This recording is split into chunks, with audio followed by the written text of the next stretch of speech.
yashaydi. Standart ma'lumot o'rnida aytib o'tdim. 11-raqamdagi Nepal vakili Anita Basnet to'pni burchakka o'rnatdi va o'zi burchak zarbasini amalga oshiradi Anita. Ammo bosh hakam Wang Chie hali ruxsat bergani yo'q. To'xtatdi qaytamiga tayyorgarlik ko'rayotgan futbolchini. Mana endi yuqoridan uzatma amalga oshirilyapti. Birinchi gol do'stlar. Hisob ochildi. 7-daqiqaga kelib Nepal terma jamoasi burchak zarbasidan so'ng gol urdi. Standartlarga urg'u beryapti. Va ko'rdikki, juda ham oddiy kutib oldi to'pni Shri Lankaliklar. Biz standartlarda bunday holatni ko'p bo'ldi. 1-0 hisobda adashib ketmasak bo'lgani. Hali boshlanishi bu. Mana ko'rdingiz. Hech kim qaragani yo'q. 9 nafar oq libosdagi futbolchini ko'rishingiz mumkin. Mana shu kadr ko'rinadi. Aniqrog'i to'xtata olmadi. Hitsing zarba berib qo'ydi. Bu safar ham gol urilsa, burchak zarbalaridan bemalol gol kutsak bo'ladi. O'tkazildi. Zarba darvozabon qiyinchilik bilan qaytaryapti. Mana shu o'xshamagan zarbani ham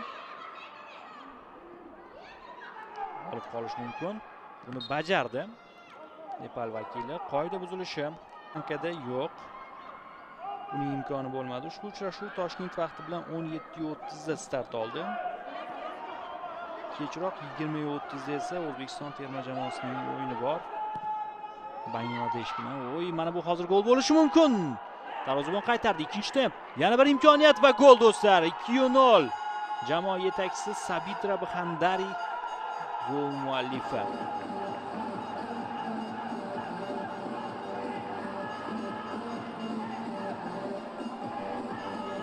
Nepal ishqibozlarini ko'rishingiz mumkin.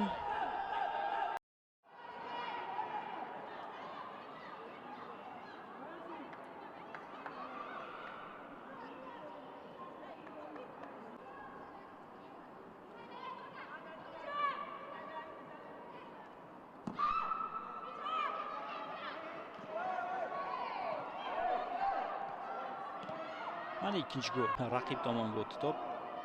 Nepal to'p nazorati 70:30. Bundan ham katta deb o'ylagan edim. Darvozabon qiyinchilik bilan qaytardi mana shunday zarbani ham. Baribir bu postonga qoyil qolish kerak. Sakura Sevandi. Bundan ham katta deb o'ylagan edim. Darvozabon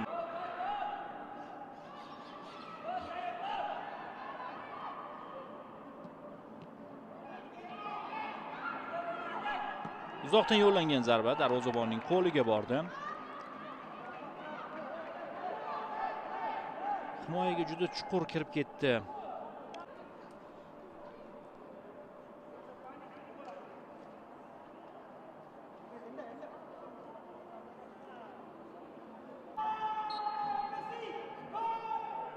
Biz esa kutamiz, ruxsat bor. Zarba yo'llandi darvoza tomon va 3-gol. Chiroyli gol urilyapti standart vaziyatdan. Zarba kuchsiz. Lekin gol. Bhandari dubl muallifiga aylandi.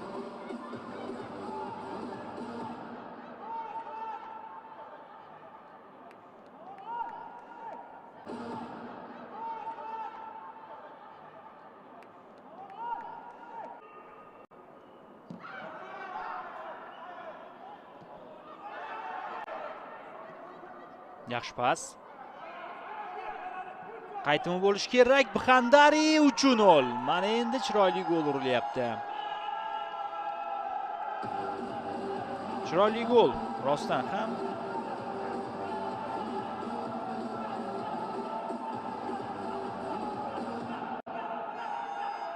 Texnikasi bilan yuqoridan tashlab qo'ydi hozir.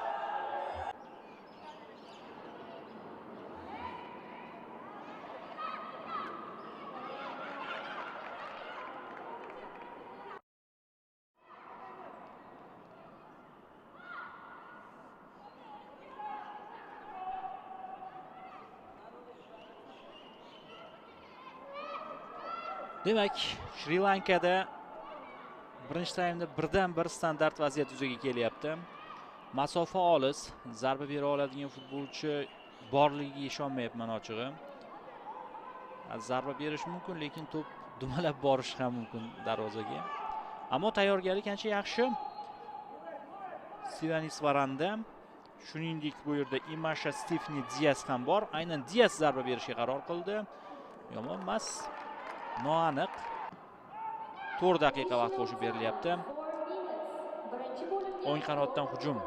Nishat Xokar markazga. Raibu. Bitta chap qanotga ko'chirildi. Yaxshi o'yladi. Gitarana uzatma, 4-gol. 4-0. Gitarana chiroyli pas amalga oshirdi va Sabitra Bxandari hat-trick muallifiga aylanmoqda. Gitarana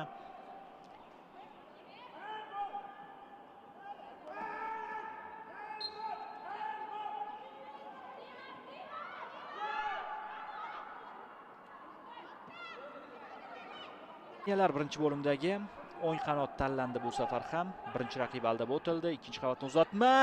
5-golni ko'rmaymiz shekilli. Qaytarib berdi. Endi ko'rsak kerak. Voy. Bxandari. To'g'ri.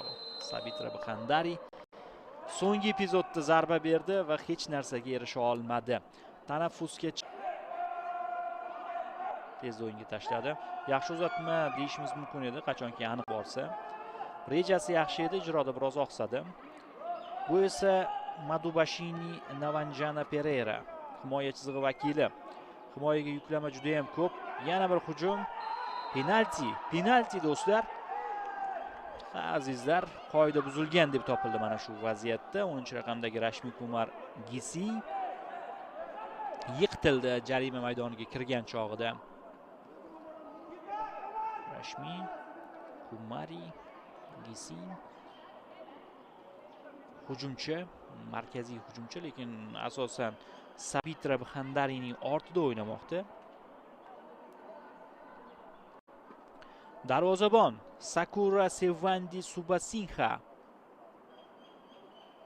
va jabrdiyda Rashmi Kumar Gising, ikkalasi yolg'iz, yuzma-yuz. Hakam Wang Chiehning ruxsati kerak.